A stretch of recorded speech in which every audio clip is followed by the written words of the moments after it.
want to thank everybody for being with us here today. We're in Austin today as opposed to Kerrville because of deadly storms that have swept across central Texas and areas outside of the Kerrville area, and because of more expected storms that will pose life-threatening danger over the next 24 to 48 hours. I want to emphasize, however, even though we now are broadening the area that we're focused on, we are not at all reducing our focus on Kerrville. They remain a key focus in so many different ways. We continue 24/7 operations to search for anybody who was affected by that deadly storm. We still have our Department of Public Safety assets, the National Guard, Texas Task Force 1 and 2, and game wardens, all fully engaged in responding to the disaster in Kerrville. We also intensify our focus on the families affected by this. They're going through horrific events that have turned their lives upside down. We're working to aid them, assist them with regard to counseling, grief, all kinds of things we can do to assist those families. One of the most important things that we can do is to address their greatest concern, and that is there are so many families that are still waiting to learn about their loved one. And we are working 24/7 to get the information that will be able to answer their question. What I can tell you is several things. I had the opportunity yesterday to visit Camp Mystic and get to see firsthand what happened there, as well as all the way downstream after that. And it was nothing short of horrific to see what those young children went through. And we will remain 100% dedicated, searching for every single one of the children who were at Camp Mystic, as well as anybody else in the entire riverbed, to make sure that they're going to be recovered. We know that parents and families, they want information, they want closure, and we want them to know that we are working as swiftly as possible to get them accurate information that will provide that closure. I do want to thank the local officials, city and county and otherwise, who also are working around the clock to make sure they are addressing those concerns. The information I'm going to give you is as of this current moment in time, knowing that this information will constantly change throughout the remainder of today as well as in the coming days. In Kerrville, in Kerr County, there are 59 confirmed deceased. There's still 11 missing from Camp Mystic. Separate from there, in the central Texas area, there are confirmed 10 deceased. And across the state, in all the areas affected by flooding, there are 41 known missing. It's important to emphasize this, especially in the Kerrville area. There were so many people who were just camping out, not children in camps, but adults camping out near the river, people in RVs and things like that. There are people who are missing who are not on the known confirmed missing because we don't yet know who they are. We will maintain our ongoing search throughout the entire river system to find anybody who may be missing. One thing that could help this is if you are a relative or friend of someone that you think was in Kerrville or Kerr County that you think is missing, please contact the local officials in Kerr County and let them know that you have the name, identification, and other information about a person who is suspected to be missing. If, however, you don't have confirmed information about that and you're making phone calls, you are slowing down the process of the first responders being able to respond to those who are clearly identified as missing.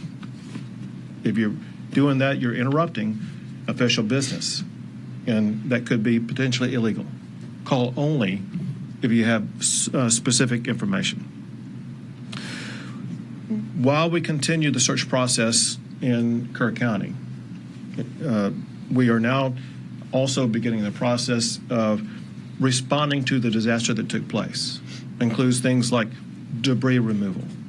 Anybody who's seen any images whatsoever in the Kerr County area, you know there's debris all over the place that makes roads impassable, that makes reconstruction projects unachievable, that makes search process more difficult. And the state and local governments are working now on that debris removal process.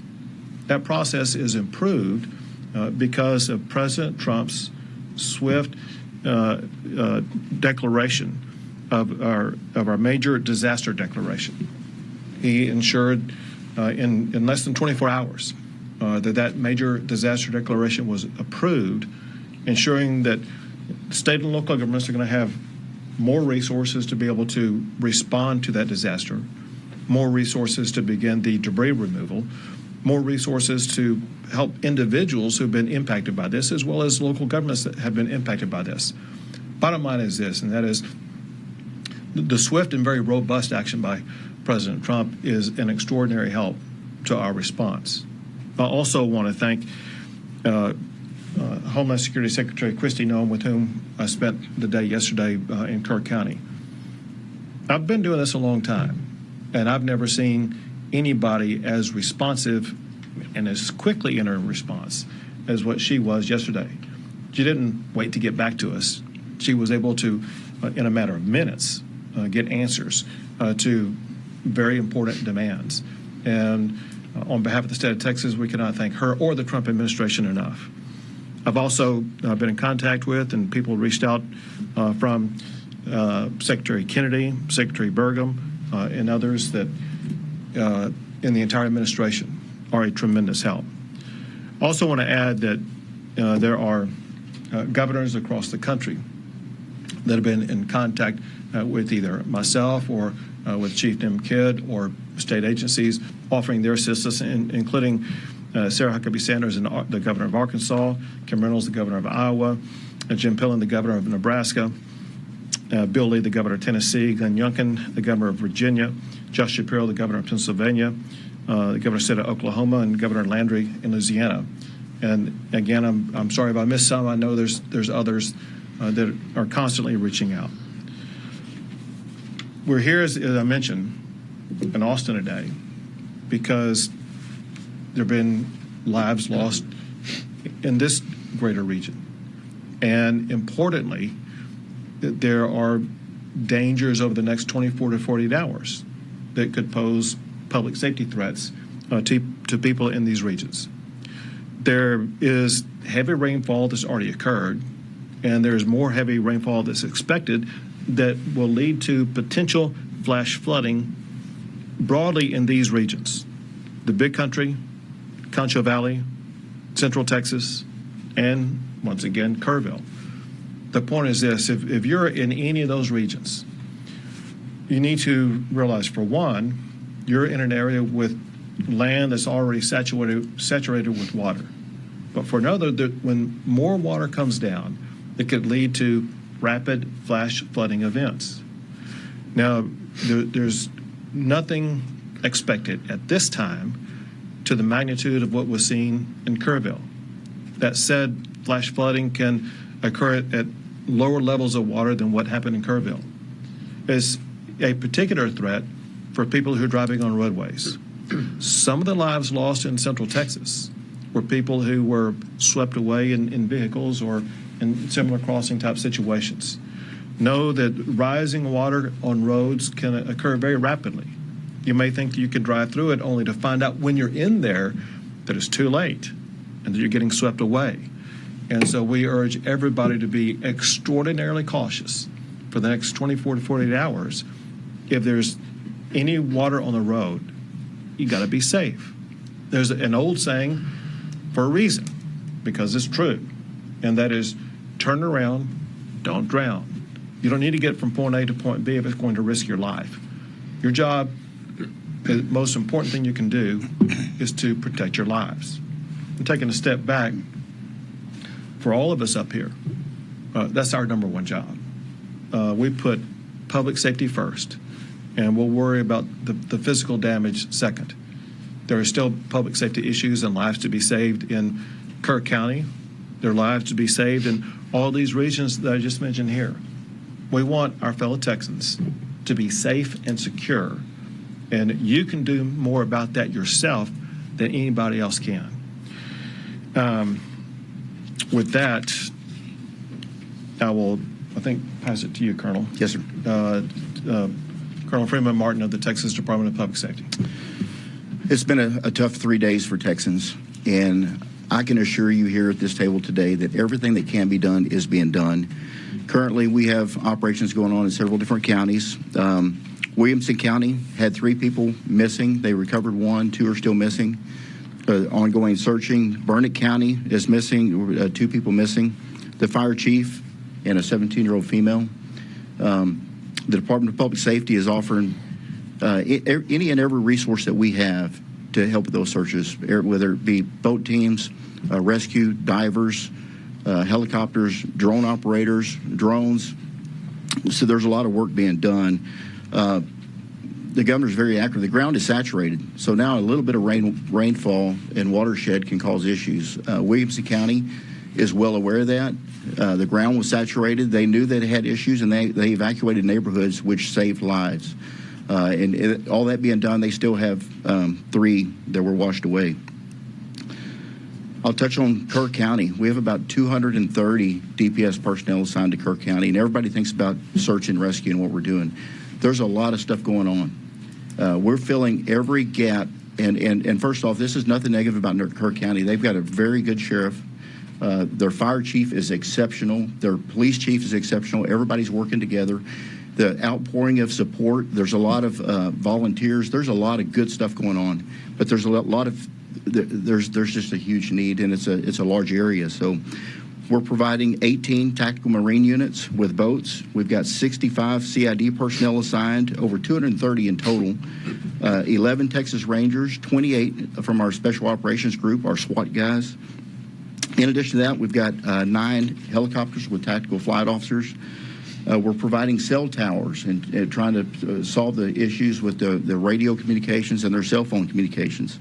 We've provided communications operators to embed with them to handle 911 calls and handle calls with concerned family members. Dealing with the families of these missing individuals, there's no higher priority for us than finding those children. We've assigned commissioned personnel and victim service personnel to the family that are working. They're with them 24/7, can answer or address any needs that they have and get them any information they have. This is tough work, recovering them. So we have victim service personnel there to work with officers that are conducting the search operations additionally.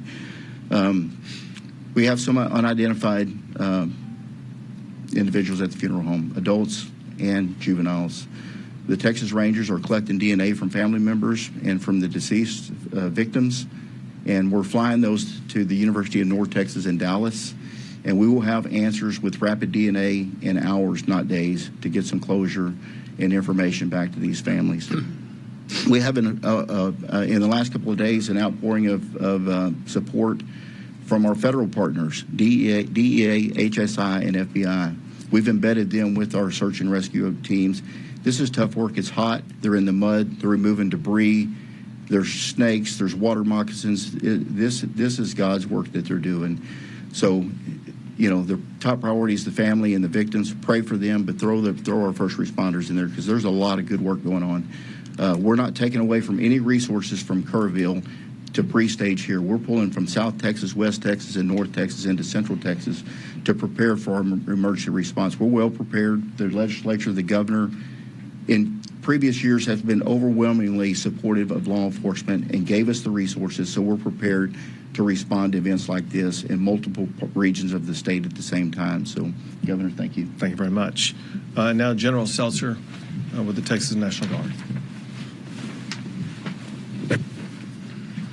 Good afternoon. The Texas Military Department remains decisively engaged across the flood operations area. Our current force composition, we have 230 personnel operating. We're flying 8 helicopters, and we've increased the size of our force of high-profile military vehicles to help evacuate people from high water areas. We've also expanded our operations area to not only include Kerrville, but we now have personnel operating in San Saba and Burnett. The additional resources we've added since our last briefing are a behavioral health officer in Kerrville, a chaplain in Kerrville. We also sent a chaplain to San Saba. We've expanded the state's Air Operations Center, which is a multi-agency air coordination center hosted by TMD, but it includes every agency that operates across the interagency in Texas. So inside that operations center, we can ensure that the right asset is going to the right location to do the right job. Additionally, today we have launched the MQ-9 Reaper remotely piloted aircraft out of Houston. That aircraft departs Houston, goes out over the Gulf of America, and climbs to 18,000 feet. And then along a special FAA corridor, traverses over to the Kerrville area to conduct persistent SAR, persistent incident awareness and assessment operations. It's truly an eye in the sky for our search and rescue people. I'd like to thank the Federal Aviation Administration today.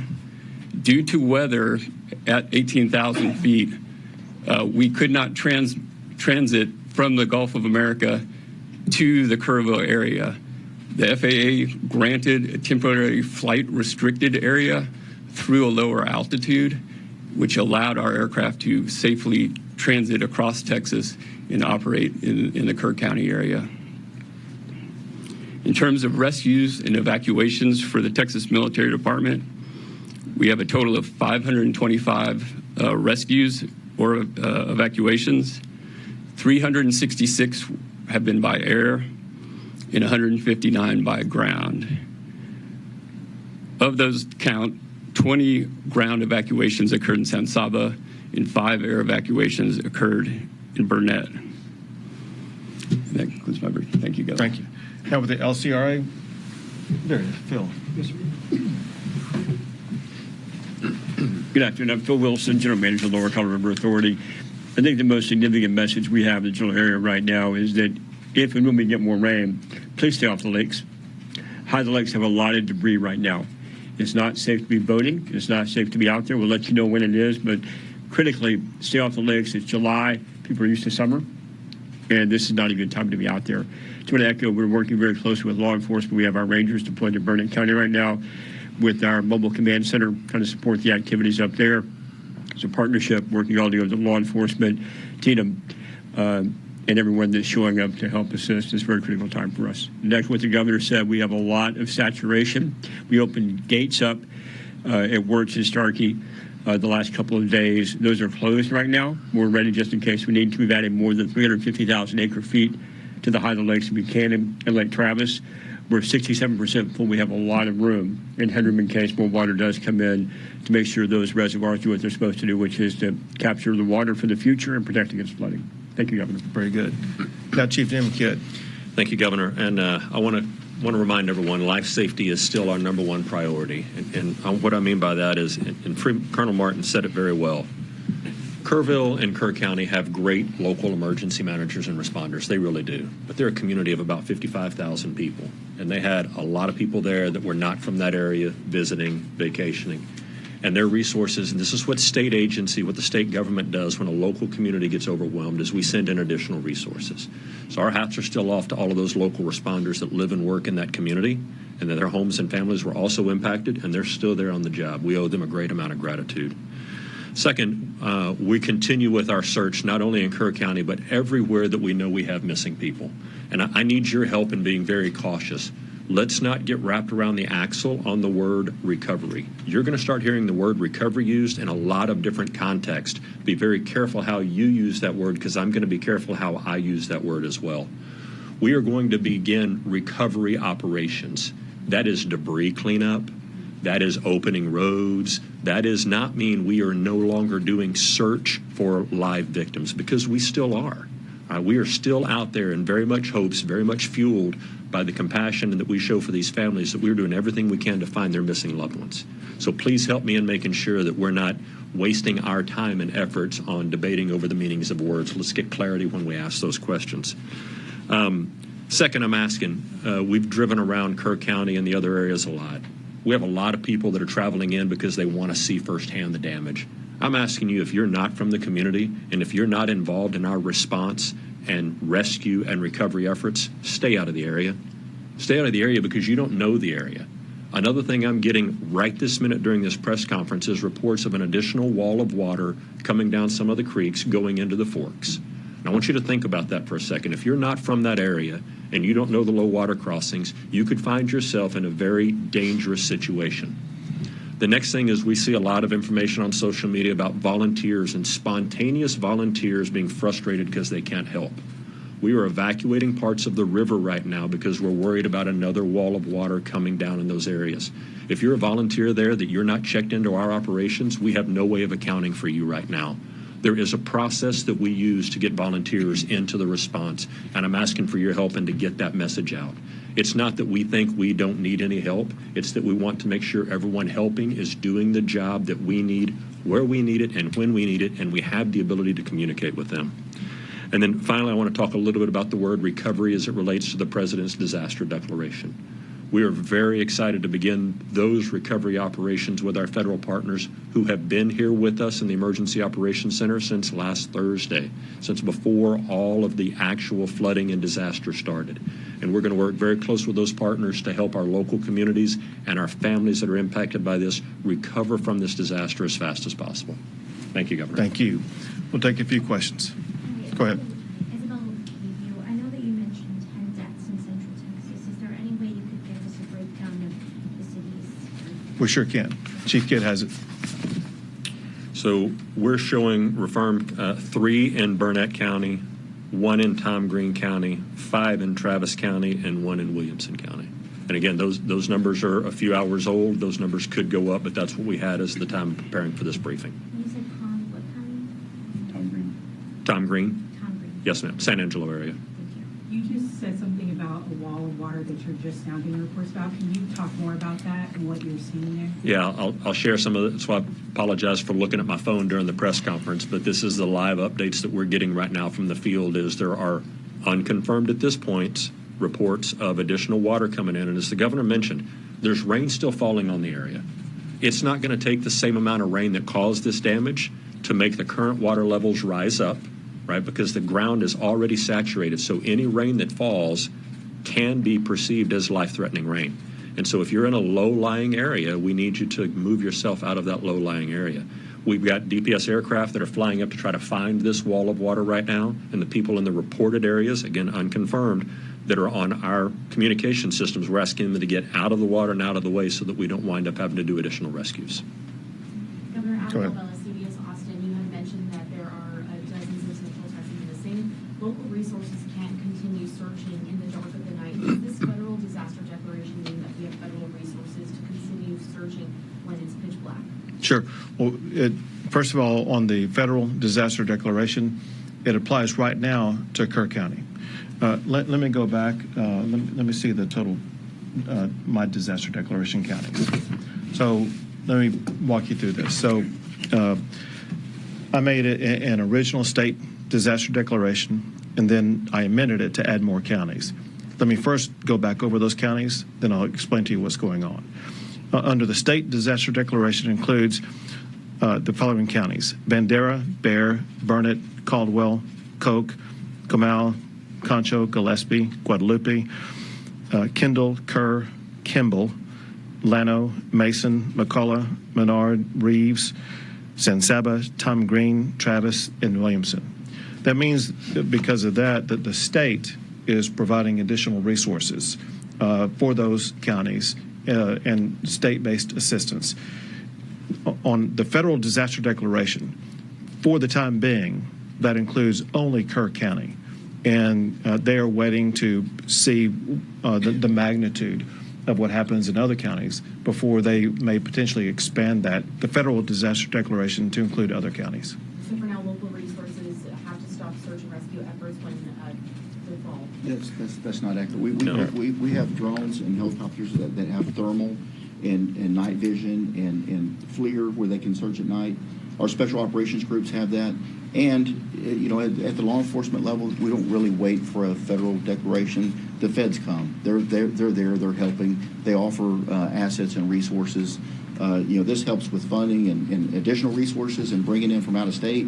But our local federal partners they're very involved. So we've, of course, we're a lot more productive during the day, but we search at night, and we're seeing some really good results, which is good. But the bad news is you will see the death toll rise today and tomorrow. One other thing to add to that is the U.S. Coast Guard, part of the federal government, was here working long before the declaration was granted based on our partnership and relationship. So we still have Coast Guard assets here, and they will operate at night as well. Thank you for the question. Go ahead. Bayless Wagner, also American States. Can you talk a little bit more about the warnings that local officials got, the way that the state and the federal government communicated with local officials, and whether you believe that these deaths were preventable? So there were multiple steps taken by the state that I'll let Chief Kidd talk about, but the state began setting up operations in preparation for what could happen in Kerr County.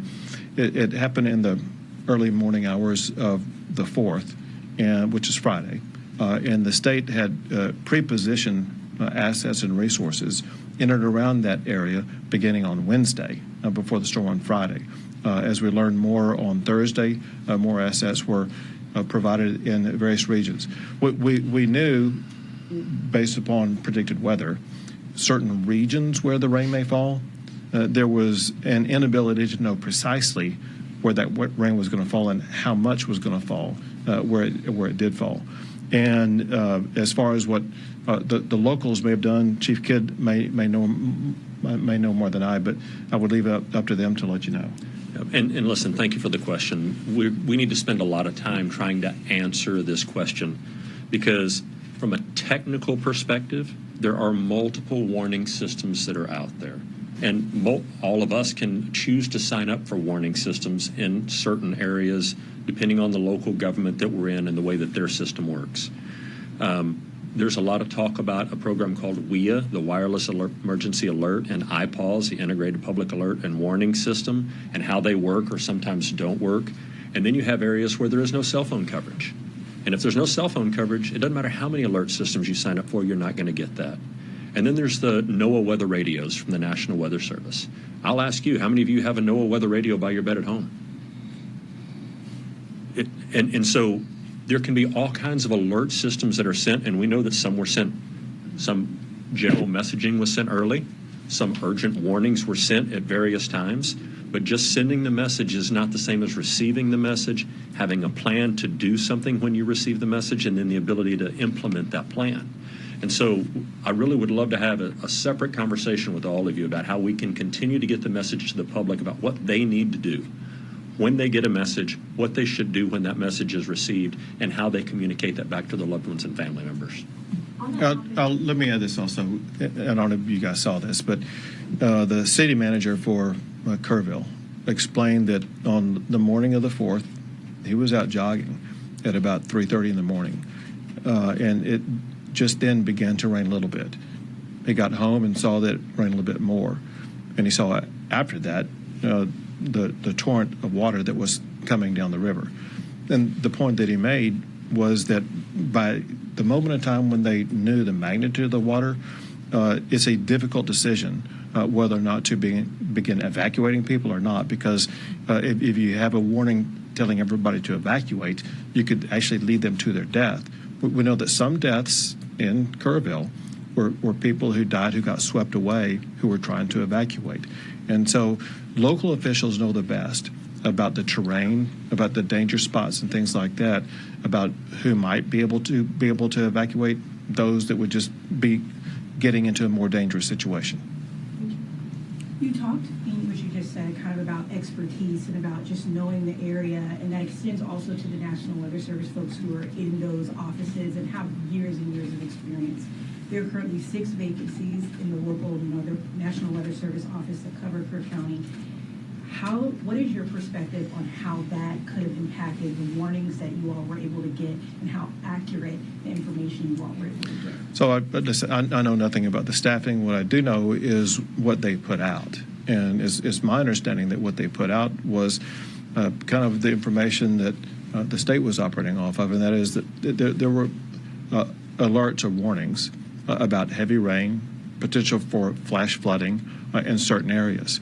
A problem with that is that to most people in the area, flash flooding would mean one thing, not what it turned out to be, because they deal with flash floods all the time. Just like I put people on notice in these regions of Texas right now, there's the potential for flash flooding, but there's no expectation of a water wall of almost 30 feet high. Governor Abbott, on that topic, we know that these alerts can be life-saving at times, and a lot of times these forecasters get their information from the National Weather Service. Are you communicating with your federal partners on how critical funding is for the National Weather Service in order to issue alerts like this and this disaster like this? It's one of the things that we spoke about when Secretary Noem was in, and this is part of ongoing conversations. And I'll add this. As you all probably know, we have a special session coming up, and the way to respond to like what happened in Kerrville is going to be a topic for the special session to address. We have time for 2 more questions. Is part of what you want to address, because there was a bill that was going to create a council to kind of talk about what warning systems, and it was not successful. Is it a concern that there's all these camps on this area? This is an area that deals with flash flooding, but there were no sirens that were in this area. Can you talk about that and why that hasn't been funded to this point? Well, it's going to be something that will be looked at. As you kind of pointed out, these camps go back almost 100 years, and they are familiar with the water in the area probably better than anybody else. And they have their own ways in which to deal with warnings that would involve children, sometimes as young as 8 or 9 years old. And we need to evaluate what they know, how they respond, what they need. And that's why it's going to be good to have a session with all members working together that will bring different perspectives, because the reality also is this, and that is what's needed in that river basin at that location could be far different than what's needed in some other river basin across the state. Time for 1 more, folks. Go ahead. In Texas, Virginia, do you know if anyone tried to get a warning to people at the camps outside of the automated disaster system? I missed the first part of the question. Did anyone try to get a warning to the people at the camps outside of the automated system? So I'm not sure that I understand the question. I mean, does somebody go door to door and knock on the doors, or? Yeah, we're just wondering if there are any official outreach in the area. You know, we talked to the county emergency manager when we were there the first day, and the county does have a plan for that county and the 18 or so camps that are in that county. Probably be really good to ask them that question and let them give you that answer. It's a good question. Thank you. Thank you, everyone. Thank you all.